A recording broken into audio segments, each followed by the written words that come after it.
He still has like this issue, this self-stimulatory issue where he has to rip everything. It's like a meditative state, like a shh, shh, shh, and it's in every room in my house every day. It's so depressing. I can't ever do anything. Like I feel guilty if I join a gym. I feel guilty if my girlfriends invite me out. I feel guilty if I do even gardening. I feel guilty, like we should keep our yards nice, right? No, because if I'm doing that, I'm actually taking away from my boy, and I'm also taking away from picking up the floor that has all the papers on it. And every room is filled with them. And it can be important documents. We're trying to get a master's degree in the household. We're trying to go back to school. Everybody's papers will be ripped, you know, and you have to hide everything. And he doesn't want to do it, but he has to do it. My name is Erica Phillips, and I live in New Jersey. And in 2004, I had a baby boy, May 10th, 2004. His name is Lennon.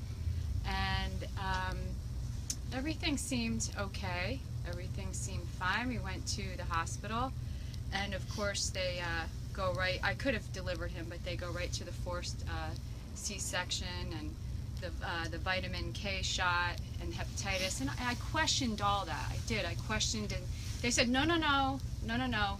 You need this. You really need this to be healthy. And I was like, I don't know. I don't really feel good about this.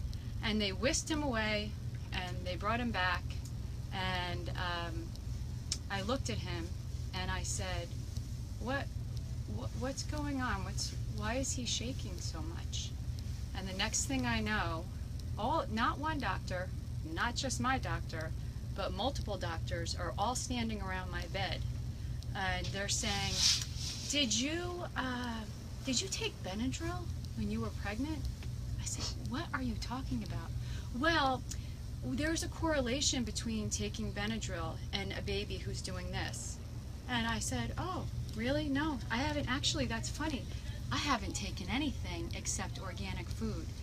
I don't do anything, and my firstborn was born 9 pounds 15 ounces, and this one is 7 pounds, and he appeared to look all right.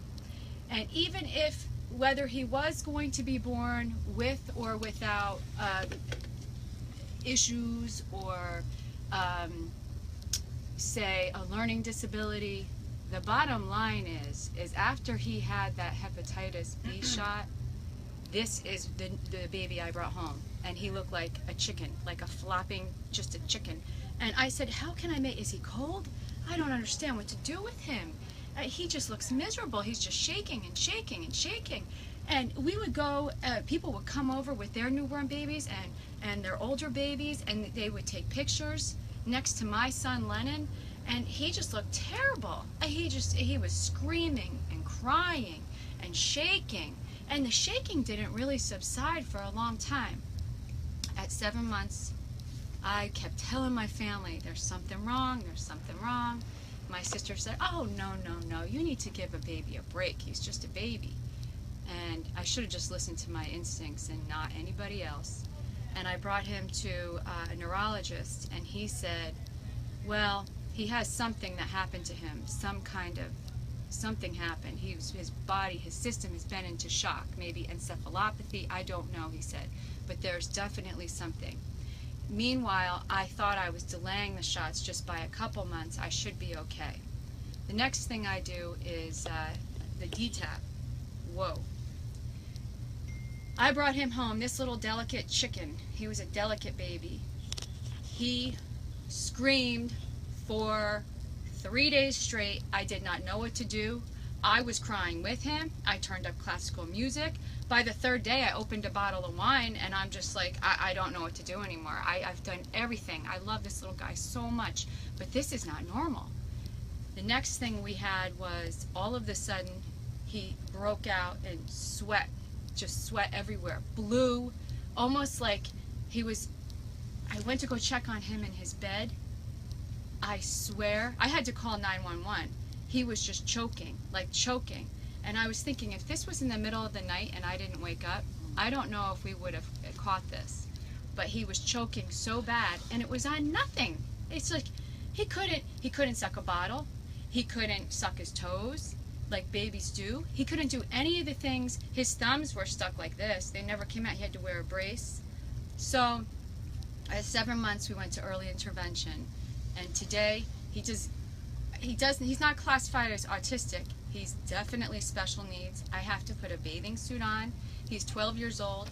He weighs as much as me. His feet are as big as me. He's as tall as I am. He's a chunky boy, and he never was, but he got this year. And he's very sweet, and he's funny, but he does get frustrated.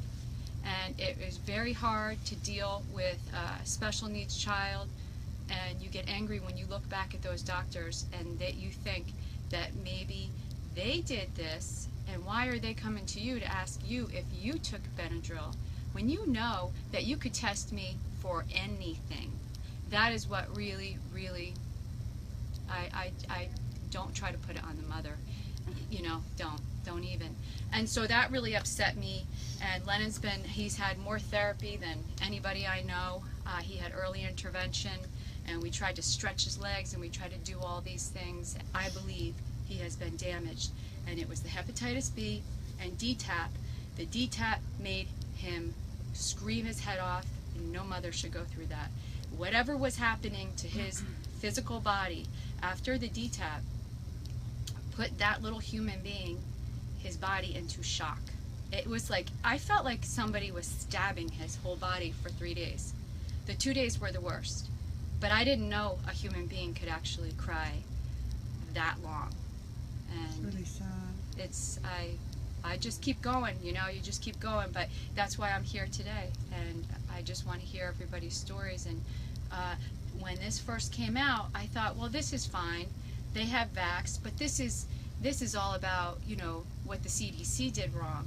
And this is all about the MMR. But nobody told me about the hepatitis B. And then finally I heard somebody had a story like mine. I've been telling this story forever. And it was Robin Stavola, Holly. She was a friend of mine. I came down to her house. I met her for the first time to hear her story, to tell her my story. I went there to tell her my story. She said, you have to tell your story because, you know, the hepatitis B shot is affecting children. And people are just like you. They say, oh, this must be something in the environment, you know, but it's not, because there's other people going through the same thing. Well, they just continue to lie and lie and lie, and so that's why these parent stories are so important, and we so appreciate you telling your story today. Yep. We all struggle with that guilt. You're a great mother. Just keep trying. You really are. So, Fantastic. that's it. And We all we are. so appreciate that. Okay, thank you. All right.